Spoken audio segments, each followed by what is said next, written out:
Hello friends, this is MP Singh helping to realize the needs and ambitions of salespeople across India.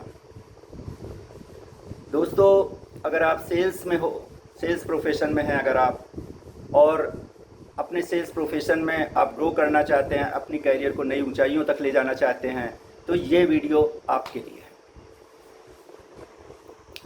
यहाँ पे मैं एक story से शुरू करता हूँ। जंगल में एक लकड़ी काटने वाला वुड कटर होता है, तो वो पेड़ काट रहा था और एकदम पसीना पसीना हो रहा था, एकदम थका हुआ था। तो एक पासर भाई जो बगल से निकल रहा था, उसने पूछा कि क्या कर रहे हो भाई? उसने बोला देख नहीं रहे हो, मैं पेड़ काट रहा हूँ। तो बोला थोड़ा सा आराम कर लो और अपनी ये जो कुल्हाड़ी है इसको थोड़ा सा शार्प कर लो, तेज कर लो। तो बोला आप देख नहीं रहे हो कि मैं सुबह से लगा हुआ हूँ और अभी तक पेड़ कटा नहीं और आप आराम करने के लिए बात कर रहे हो? बोला कि कोई बात नहीं, कम से कम इसको शार्प तो कर लो, अपनी कुल्हाड़ी तेज़ कर लो। बोला मैंने बोला ना कि मेरे पास टाइम नहीं है, मेरा टाइम वेस्ट हो जाएगा इसको तेज़ करने में। सो इस कहानी से आपको समझ गए होंगे कि क्या पता लग रहा है कि लोग अपने काम में लगे हुए हैं और उनके पास समय नहीं है कि अपनी स्किल्स को शार्प कर लें, अपनी स्किल्स पे टाइम दे दें। वो नहीं चाहते हैं, वो उलझे हुए हैं इन चीज़ों में कि उनके पास समय नहीं है, किसी न किसी चीज़ का बहाना है। इनफैक्ट बात ये अगर देखा जाए, अगर वो लकड़ी काटने वाला अपनी कुल्हाड़ी अगर शार्प कर ले तो जो 6 घंटे का काम है 4 घंटे में हो जाएगा। तो हम अभी स्किल की बात कर रहे हैं, स्किल शार्प करने की, स्किल इम्प्रूव करने की। तो क्या बेनिफिट्स क्या हैं अगर हमारी स्किल्स लगातार बढ़ती रहती है, इम्प्रूव होती रहती है, तो उसके क्या बेनिफिट्स हैं ये हम देखते हैं। तो हम 4 बेनिफिट्स पाएंगे अगर हमारी स्किल स्पेशली सेल्स में अगर लगातार इम्प्रूव होती रही। पहली बात तो ये कि जो हमारा पोटेंशियल है वो बेहतर तरीके से रियलाइज होगा और हमारा जो टारगेट है, हमारा जो गोल्स है, जो हमारी एम्बिशंस है, वो हम अपनी बड़ी आसानी से पूरा कर लेंगे। दूसरी चीज़ है कि हमें ग्रोथ और प्रमोशन आसानी से मिलते रहेंगे। क्यों मिलते रहेंगे? क्योंकि हम अपना काम बहुत अच्छे तरीके से कर रहे हैं। और तीसरी चीज़ ये है कि हमें सेल्फ कॉन्फिडेंस आ जाएगा, क्योंकि हमें पता है कि हम बाकी लोगों से बेहतर हैं, हमारी स्किल्स बेटर हैं, तो हमें सेल्फ कॉन्फिडेंस आ जाएगा, हमारे अंदर कोई फियर नहीं रहेगा। लास्ट और सबसे इम्पॉर्टेंट चीज़, जो चौथी चीज़ है, वो ये है कि हमारा जो कैरियर है वो स्टेबल रहेगा, लॉन्ग लास्टिंग रहेगा, विदाउट एनी वरी रहेगा। तो दोस्तों, हमने टाइटल में ये लिखा है कि आज हम 12 स्किल्स की बात करेंगे, 12 सेल्स से रिलेटेड स्किल की बात करें तो 12 तो स्किल हम बात करेंगे ही, लेकिन बेसिकली 2 तरह की स्किल्स होती हैं।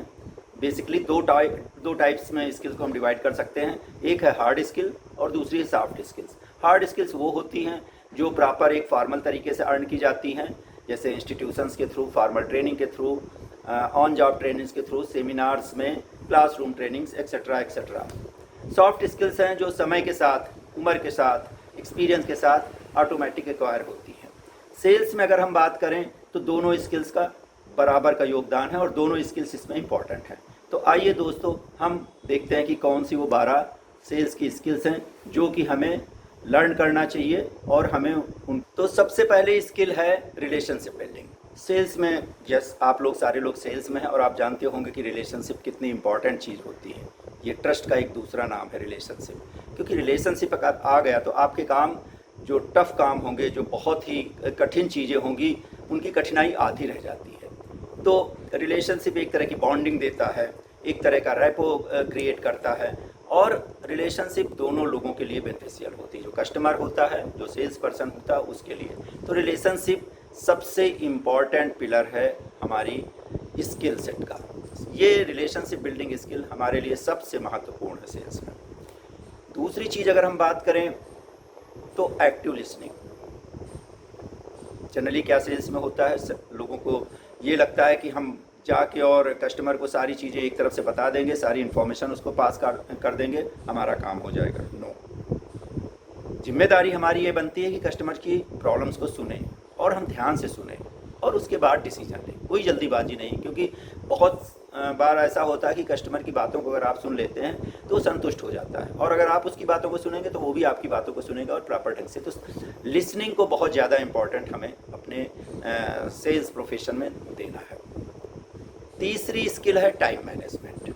अब टाइम मैनेजमेंट, यस, हमारा भी टाइम बहुत ज़्यादा इम्पॉर्टेंट होता है। मान लिया मार्केट हमारी 10 बजे खुलती है और 4 बजे बंद होती है, तो हमारे पास लिमिटेड 6 घंटे का टाइम है, और उसमें हमें जितने भी कस्टमर्स को आपके हिसाब से अटेंड करना, अपनी बीट्स के हिसाब से, अपनी प्लानिंग के हिसाब से अटेंड करना है। लेकिन आप समझिए, जब आप सेल्स कॉल कर रहे हैं तो जो आपका कस्टमर है, जो आपका क्लाइंट है, उसके पास लिमिटेड टाइम है, और उस लिमिटेड टाइम को आपको बहुत ही प्रॉपरली मैनेज करना है। उस लिमिटेड टाइम को आपको अपने एडवांटेज में, अपने बिजनेस के एडवांटेज में, अपनी सेल्स कॉल के एडवांटेज में आपको लेना है।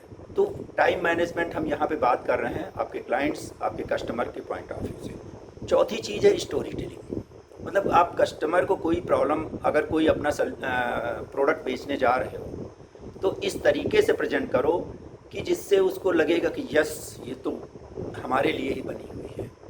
मतलब उसको एक कनेक्ट फील हो, एक अपनापन फील हो। जस्ट ये नहीं कि फॉर्मल तरीके से गए और आपने सारी इन्फॉर्मेशन डाउनलोड कर दिया, नहीं, उससे कनेक्ट आपको एक करना है। तो इस वे में आपको उसको बताना है कि यस, वो फील करे कि yes, he is the part of that story. पांचवी स्किल है रिसर्च पब्लिक इन्फॉर्मेशन गैदरिंग। तो यहाँ पे हम रिसर्च की बात करें, जब आप मार्केट में जा रहे हैं, जब आप कस्टमर के पास जा रहे हैं, क्लाइंट के पास जा रहे हैं, तो पूरी रिसर्च करके जाएं, पूरी इन्फॉर्मेशन कलेक्ट करके जाएं, कस्टमर के बारे में, मार्केट ट्रेंड्स क्या चल रहे हैं उनके बारे में, और कंपटीटर्स के बारे में। तो इससे कस्टमर को लगेगा यस, जो हमारे पास सेल्स पर्सन आया हुआ वेल इन्फॉर्म्ड है, पूरा नॉलेज इसके पास है और रिसर्च करके आया है, और आपको ज़्यादा आपको प्रेफरेंस देगा। छठवीं सेल्स स्किल है प्रॉब्लम सॉल्विंग। तो प्रॉब्लम सॉल्विंग का मतलब क्या है कि आप कस्टमर के पास, अपने क्लाइंट के पास जा रहे हैं, तो पहले उसकी प्रॉब्लम को समझें। आप वन वे मत हो, उसके हिसाब से आप उसकी ज़रूरत को समझो, और उसको किस चीज़ की ज़रूरत है वो चीज़ आप देने की कोशिश करो। मतलब आपको एम्पैथी शो करना है अपने कस्टमर से, अपने क्लाइंट से। तो इस तरह से वो इंडेप्टेड फील करेगा और आपको फ्यूचर में भी बहुत ज़्यादा इम्पोर्टेंस देगा। सेवेंथ सेल्स स्किल है क्रिटिकल थिंकिंग। मतलब आप कस्टमर के पास जा रहे हो तो एनालाइज करके डेटा जाओ, ठीक है। जो तौर तरीके हैं, जो आपके प्रोडक्ट हैं, वो सब सारी चीज़ें एज इट इज़ रहेंगी, लेकिन आपको थोड़ा सा उसके हिसाब से सोचना पड़ेगा, कस्टमर के हिसाब से सोचना पड़ेगा, और वेल प्रिपेयर्ड होके आप जाइए। तो कभी भी जाइए तो डेटा के साथ आप जाइए कस्टमर के पास। आठवीं चीज़ अगर हम बात करें तो अफिनिटी विद टेक्नोलॉजी है सेल्स स्किल का एक आठवां पायदान, जिसमें कि अफिनिटी का मतलब ये है कि रुझान आपका होना चाहिए सेल्स टेक्नोलॉजी के प्रति। आप देखें तो बहुत सारे अभी हमारे सेल्स पर्सन टैब्स में काम करते हैं, कंप्यूटर के बहुत सारे सॉफ्टवेयर्स हैं, बहुत सारी टेक्नोलॉजीज आ गई हैं जो कि सेल्स को सपोर्ट करने में हेल्प करती हैं। तो उनके लिए हमें ओपन होना चाहिए, उन चीज़ों को लर्न करने के लिए जो सेल्स से रिलेटेड हमारे पास टेक्नोलॉजी आ रही है, एडवांस टेक्नोलॉजी, उनका हमें फ़ायदा उठाना चाहिए। नाइन्थ है प्रोडक्ट नॉलेज। तो आप जो प्रोडक्ट या जो सर्विसेज आप लेके जा रहे हैं अपने क्लाइंट के पास, कस्टमर के पास, उसका पूरा नॉलेज होना चाहिए, क्योंकि प्रोडक्ट का नॉलेज अगर आपके पास है तो कस्टमर आपको रिस्पेक्ट देगा। आप वेल लर्नड होने चाहिए उस फील्ड में, वहाँ पे जाके हंसी का पात्र नहीं बनना है। और जैसे कि हमने पहले बोला, वेल लर्नड का मतलब है आप प्रोडक्ट के जितने भी फीचर्स हैं, जो भी उनकी खूबियाँ हैं, ठीक है, जो भी उनके रिजल्ट्स हैं, जो उनके प्लस पॉइंट्स हैं, सब आपको डिटेल में समझाने पड़ेंगे, ठीक है। तो प्रोडक्ट इन्फॉर्मेशन के साथ आप जाएं। नेक्स्ट पॉइंट है प्रोडक्ट डेमो, ठीक है। तो आपको डिमॉन्स्ट्रेशन करके जाना है। अगर आप FMCG में हैं तो आपको सैंपल साथ में लेके जा रहे हैं, और बाकी इंडस्ट्री में हैं तो उनके ब्राउचर्स, डिटेलर्स, ये सब सारी चीज़ें, या आपके पास कंप्यूटर में वो सारी चीज़ें थ्रू PPT सारी जानकारी आपके पास होना चाहिए। तो प्रॉपर प्रोडक्ट का डेमो देना चाहिए। 11th सेल्स स्किल जो है, जिसको आपको बहुत अच्छे से लर्न करना है, जो कि इसेंस है सारी सेल्स स्किल की, वो है closing. How to do closing. आपको पता होना चाहिए कि हमने सारी चीज़ें एक्सप्लेन कर दिया, डिमॉन्स्ट्रेट कर दिया, प्रोडक्ट का पूरा नॉलेज हमने दे दिया, ठीक है, सारी जानकारी दे दिया। अब कौन सा एक्यूरेट टाइम, एकदम राइट मोमेंट कौन सा है जिस समय हमें क्लोज करना है, जिस समय आपको लगे कि यस अब इस समय हम क्लोज करेंगे, अब इस समय प्रोडक्ट बाई करने के लिए, सर्विसेज बाई करने के लिए हमारा क्लाइंट तैयार है, एकदम मन उसने बना लिया and this is the right moment to close. वो चीज़ आपको लर्न करना चाहिए, एक्सपीरियंस के साथ आएगी, बट आपको कॉन्शियसली इस चीज़ को लर्न करना पड़ेगा कि किस समय हमें क्लोज करना पड़ेगा। लास्ट और 12th स्किल है कोलैबोरेशन। देखिए सेल्स में आप अकेले नहीं हो, sales is not a one man army, it is not a one man army. यहाँ पे बहुत सारे लोग हैं, आपका डिस्ट्रीब्यूटर है, आपके सप्लायर्स हैं, कंपनी है, कंपनी में भी अगर हम बात करें तो मैन्युफैक्चरिंग अलग एक सेक्टर है, अकाउंटिंग है, ठीक है, तो पूरा एक सेट है पीपल्स का, तो उनको सबको साथ लेके यहाँ पे काम करना होता है। तो सेल्स एक ऐसा प्रोफेशन है जिसमें कि कोलैबोरेशन की स्किल बहुत इम्पॉर्टेंट है। तो दोस्तों आपने देखा ये 12 स्किल के बारे में हमने डिटेल से अभी चर्चा किया।